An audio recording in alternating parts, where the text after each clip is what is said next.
As if 12.10 wasn't insane enough, 12.11 follows up with even more changes, as Riot looks to balance everything out post-durability update. Assassins will be on the rise with lethality and magic pen buffs, while bruisers are falling slightly due to Death's Dance and Maw nerfs.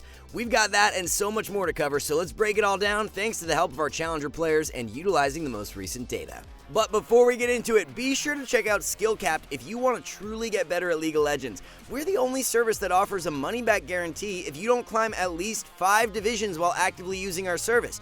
We do this because our service really does work, and if it doesn't work for you, you shouldn't pay. Learn more at the end of this video or click the link in the description below. Let's kick things off by covering the item buffs, as Crown of the Shattered Queen will have its AP increased from 60 to 70. Crown has been overshadowed by all other AP mythics in recent patches, so this should help bring it back in line. The magic penetration on Rocket Belt is being increased from 6 to 10. The majority of Rocket Belt users were hit pretty bad by the durability update, so Riot's trying to put some life back into them with this buff. Night Harvester had become pretty obsolete, so it will have its ability haste bumped from 15 to 25 and the passive cooldown per champion lowered from 40 to 30 seconds. Rocket Belt has really outperformed Night Harvester for a while now, but the 10 extra haste added will make Night Harvester a much more enticing pickup. Duskblade, Eclipse, and Prowler's Claw will see their lethality increased from 18 to 22. The damage proc on Eclipse is being lowered from 6 to 3% max health for ranged. Melee won't be changed and remains at 6%. Axiom Arc has its lethality increased from 10 to 13, while Serpent's Fang is going from 12 to 14.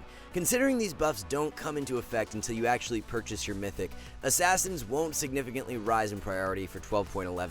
A buff to Serrated Dirk would have been more influential in actuality, increasing the snowball power of AD Assassins. A small buff to the scaling power of Gore Drinker is hitting the Rift, with its mythic passive haste per legendary item going from 5 to 7.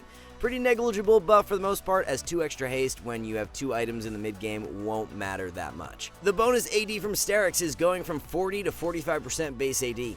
Shield scaling will also be increased from 70 to 75% bonus health. Considering Death's Dance is also being nerfed for 12.11, there will be many champions who begin to prioritize Sterix more often for this patch.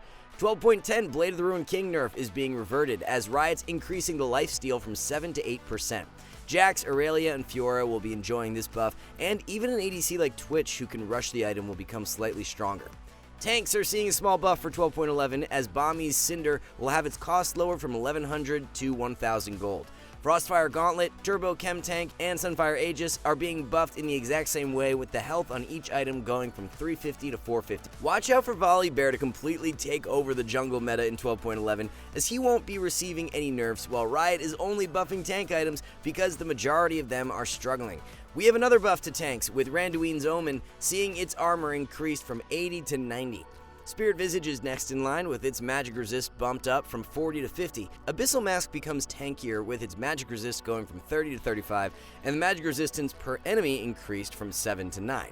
The majority of tanky supports have fallen in power, so an item that many of them like to pick up second, being Zeke's Convergence, will have its armor increased from 25 to 35. Knight's Vow is buffed as well, with its ability haste going from 10 to 20. Moving on to the system nerfs of 12.11, we have outer tower damage being lowered from 167 scaling to 391 down to 162 scaling to 344. A couple of mage nerfs are set to drop, with the root and slow on Everfrost lowered from 1.5 to 1 second. The burn damage on Leandries is going from 60 to 50, so this will hurt many of the consistent damage mages we have seen popping up. Riftmaker will be nerfed, with its ability power dropping from 80 to 70. Cooldown on Umbral Glaive is being increased by 5 seconds, which isn't enough to move the needle in regards to whether you'd purchase the item or not. The cooldown of Maw's Shield is being increased from 60 to 75 seconds, honestly not a big enough nerf to where players will stop building the item. Often built in combination with Maw is Death's Dance, and it's being nerfed as well, with the heal ratio dropping from 140 to 120% bonus AD. One of the more impactful nerfs of the patch is to lethal tempo for ranged champions, as its bonus attack speed per stack is lowered from 5 scaling to 9% to 3 scaling to 7%.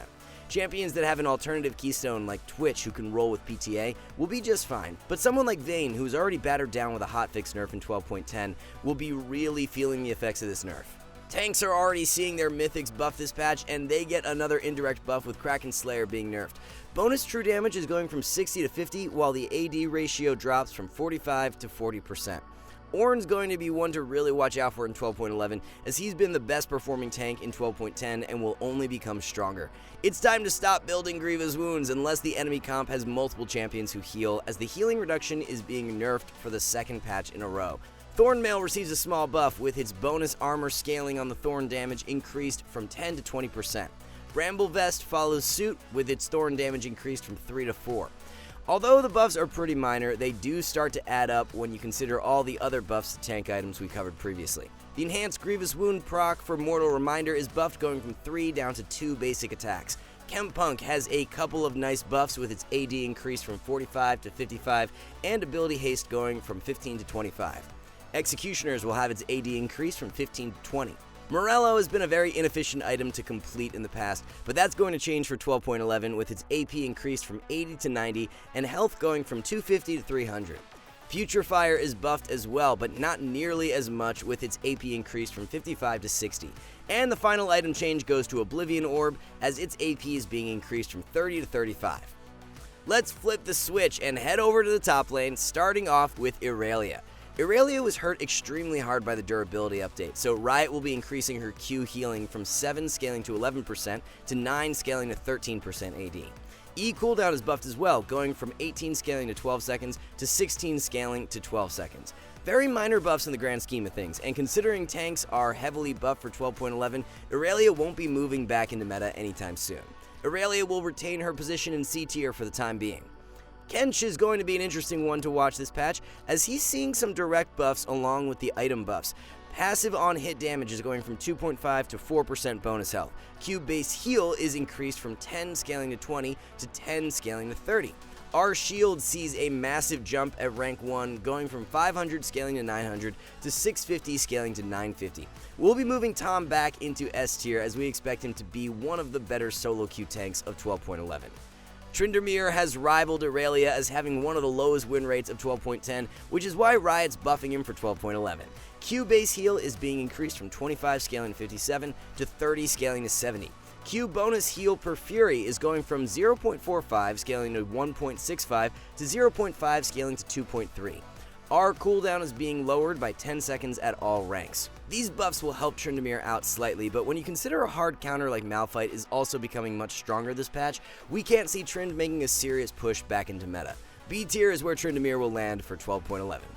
The durability update has really favored Gwen, so Riot's got a couple of nerfs lined up. W bonus armor and magic resist drops from 20 at all ranks to 12 scaling to 20. 8 armor and magic resist off at rank 1 is a pretty huge nerf and will stunt Gwen's early bully power. It's a point and click ability that provides guaranteed stats, so you're really going to feel the effects of this nerf. E cooldown refund will be nerfed, going from 60 to 50%.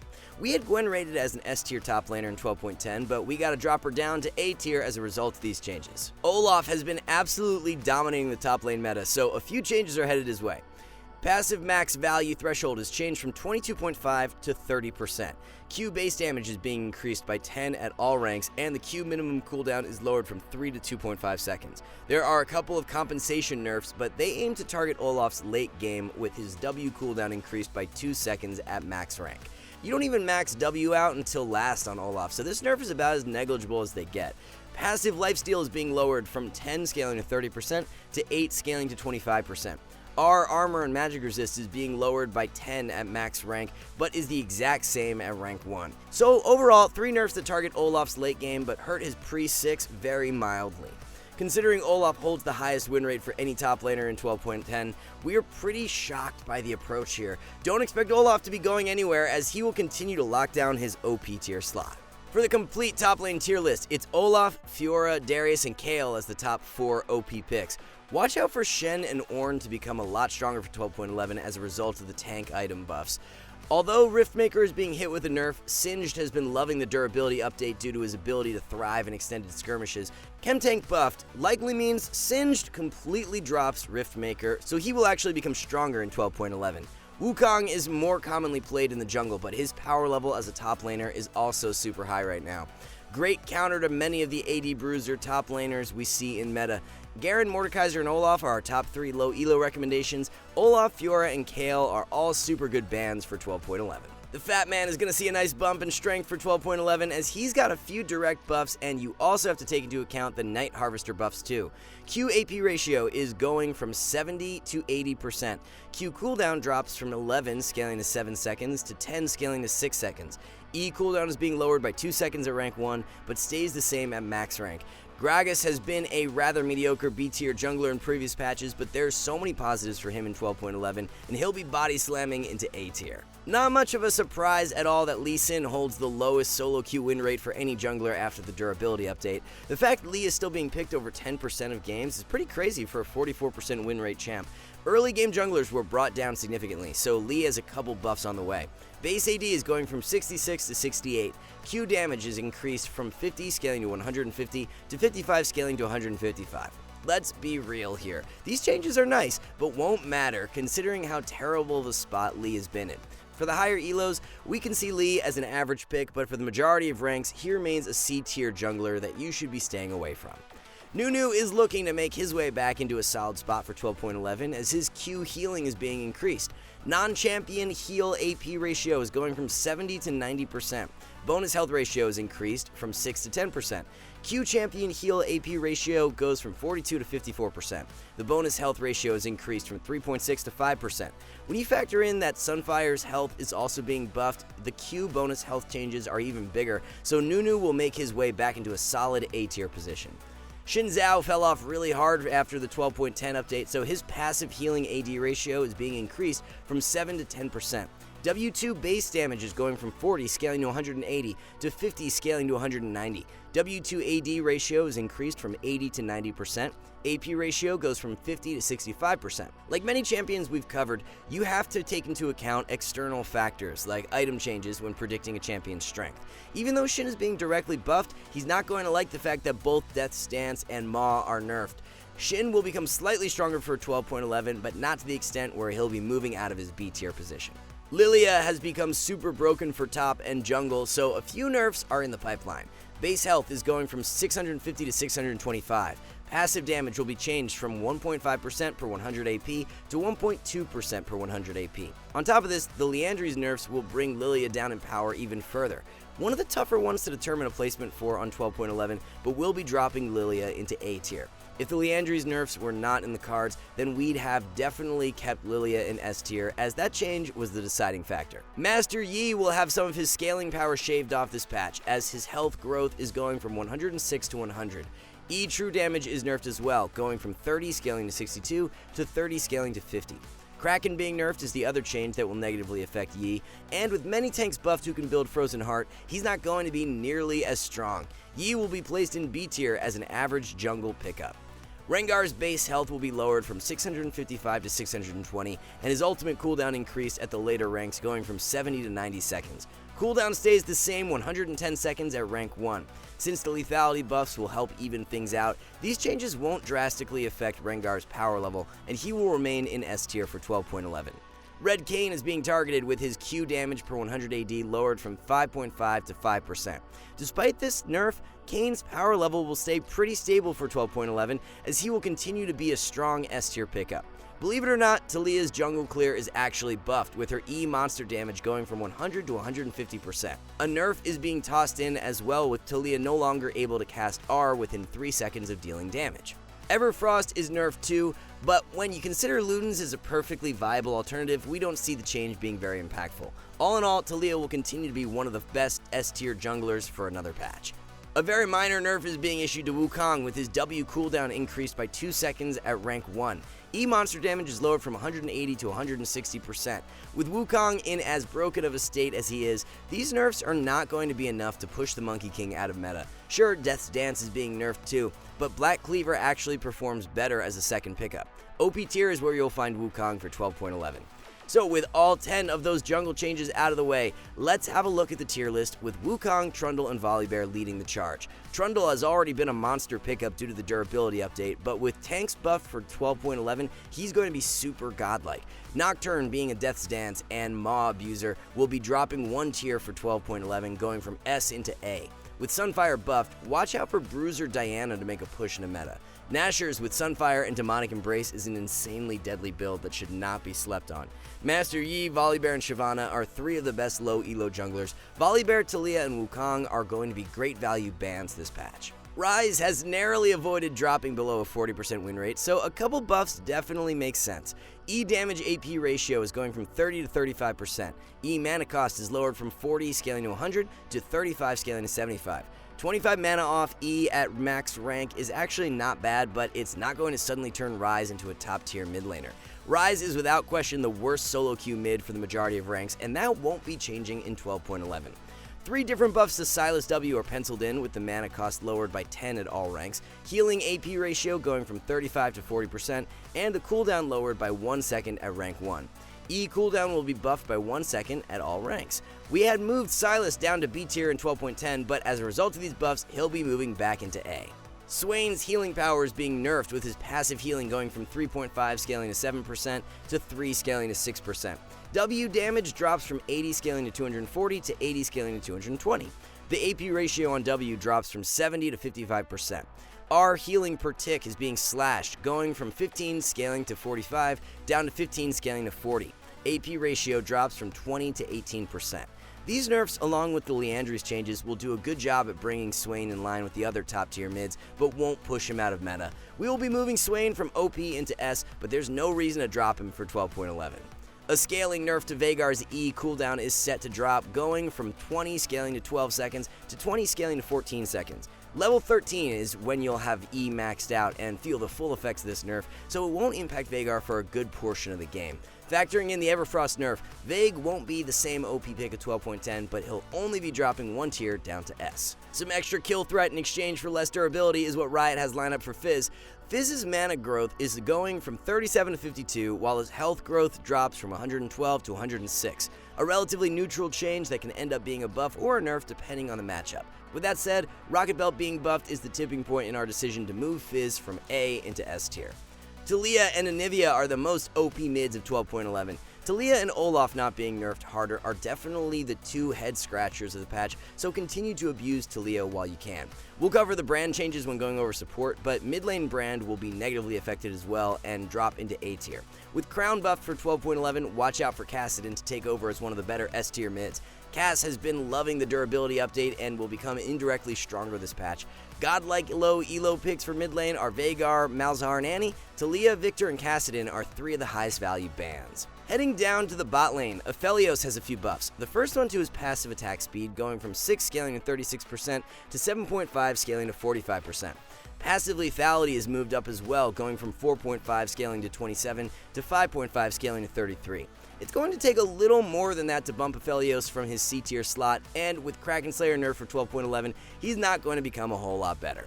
Caitlyn will have her Q damage ratio lowered at rank 1, but increased at max rank. Q mana change is very similar, being increased at rank 1 but lowered at max rank.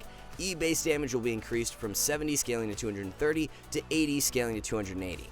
E cooldown drops from 16 scaling to 10 to 16 scaling to 8 seconds.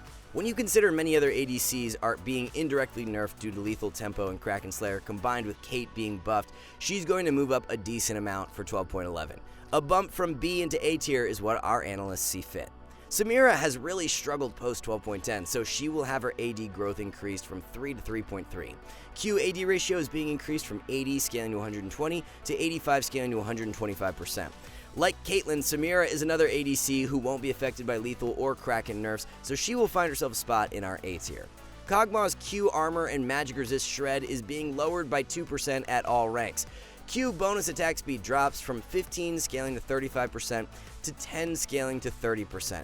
W percent damage is lowered from 3 scaling to 7% to 3 scaling to 6%. Lethal tempo nerfs on top of these changes will lead to Kog seeing a considerable drop-off in power. To what extent is the question though, as Kog has been so far ahead of everyone else in 12.10. We're going to keep Kog in OP tier for the time being, but we see him on the fence between S and OP now. Riot has a ton of buffs lined up for Zeri, with her Q damage going from 7 scaling to 15 to 8 scaling to 20. Total AD ratio is also being increased. Passive charged attack damage is going from 1 scaling to 10% max health to 3 scaling to 15% max health. Nice change here to help compensate for the durability update. Kiting power will be weaker though, as the passive charged attack slow is being removed. W cooldown is being lowered by 1 second at all ranks, the AD ratio up from 1.4 to 1.5, and slow is lowered at max rank from 70 to 50%. A new effect will also be introduced, where Zeri W will crit if it hits a wall. E cooldown is lowered from 26 scaling to 20 to 22 scaling to 16 seconds. E cooldown reduction per hit is down from 1 to 0.5 seconds. R cooldown is lowered by 10 seconds at rank 1, the movement speed per stack is lowered from 1.5 to 1%, and the stacks per champion hit on activation is going from 4 to 8. Overall, a bunch of changes that aim to buff Zeri's damage potential while nerfing her utility. We definitely see these being net positive, and will be moving Zeri from C into B tier for 12.11. Topping the ADC tier list will be Jhin, Twitch, and Kog'Maw. Jhin and Twitch already being monster picks in 12.10 will become even better this patch due to many other marksmen dropping down with lethal tempo and Kraken nerfed. Twitch with PTA and a Blade of the Ruined King rush is going to be really nuts. Vayne has seen a good chunk of her power removed from the 12.10 hotfix, and when you factor in the lethal tempo nerfs, she's going to be moving into A tier. Look to pick up Veigar, MF, or Kog'Maw if you're trying to climb low elo the fastest. Jhin, Lucian, or Kog'Maw are the best ADC bans of the patch. Riot has a few buffs planned for Rakan, with his Q healing going from 18 scaling to 90 to 30 scaling to 115. W cooldown is lowered from 18 scaling to 12 to 16 scaling to 10 seconds. E mana cost drops from 60 scaling to 100 to 40 scaling to 60, while the shield on E is increased from 35 scaling to 135 to 50 scaling to 150. Actually, pretty significant buffs for Rakan. Zeke's Convergence is being buffed as well this patch, so Rakan will be back in a respectable spot for 12.11. From B to A tier is where Rakan will be shifting on the tier list. Taric had one of the lowest win rates and play rates for any support in 12.10, so a few buffs are definitely needed. Q heal per charge is going from 0.75 to 1% max health. Q mana cost drops from 65 scaling to 85 to 60 at all ranks. E cooldown is lowered by 2 seconds at all ranks, while the stun duration goes up from 1.25 to 1.5 seconds. Like Rakan, Taric is another support who builds Zeke's and Knight's Vow, so direct and indirect buffs will be helping him out. Taric won't be moving very far up the tier list, but a shift from C into B tier is what we have planned. Brand, with all his percent health damage, has been loving 12.10, so a few nerfs are in order. Passive burn damage is going from 3 to 2.5% max health. Passive detonate damage drops from 10 scaling to 14 to 9 scaling to 13% max health. Remember that Liandry's is nerfed too, so Brand will have a tough time holding on to his S tier standing. We see Brand losing a good chunk of power, and as a result, we'll be placing him in A tier for 12.11. No surprise to see Senna targeted once again, as she has been the #1 support of 12.10. Soul drop rate from minion kills is going from 2.1% to 8.3%, so a buff to ADC Senna. Q base slow is lowered from 20 to 15%, while the slow duration drops from 2 seconds at all ranks to 1 scaling to 2 seconds. Riot's going to have to do a little more than that to actually push Senna out of meta, as we can't see these nerfs pushing her out of OP tier. The final support change is an adjustment to Sona, as her W damage blocked threshold for passive now matches W base shield. Sona will continue to hold her S tier slot. Breaking down the support tier list, it's Zilean, Renata Glask, and Senna as the 3 OP picks. Riot has helped out some of the tankier support slightly by buffing Zeke's and Knight's Vow, but we still see the meta being dominated by enchanters. Janna actually had the highest win rate for any support throughout 12.10, so it's interesting she didn't make the cut for a nerf. Damage-oriented supports like Vel'Koz, Xerath, and Zyra are all amazing options now. The added health and scaling power has allowed them to see more success, as they aren't being one-shot as easy as before. Soraka, Brand, and Zyra are really strong picks for low elo. Renata Glask, Soraka, and Senna are going to be the best bans for support. Alright guys, before we wrap this up, let's tell you a little more about SkillCapped. So, we offer a 5-division rank-up guarantee, and think that's a pretty crazy thing to offer. It's like a gym membership guaranteeing you'll get ripped. Your local gym would go bust if they offered that, right? Not us. We've offered this for years because our service really does work. It works so well, in fact, that we're able to produce by far the largest catalog of premium league guides on the internet. We add over 20 videos a week, with over 1,600 guides curated into over 100 courses no one can compare. We've also sent challenger players into Elo Hell 714 times and counting, where they commentate how to carry live. They also respond to all questions asked. Sign up today for as little as $6.99 a month if you are serious about improving. What an insane patch we have with 12.11, as I don't think the preseason patch even had this many changes. Now that you're completely up to date with everything, good luck in solo queue. Thank you guys so much for watching, and we will see you back soon.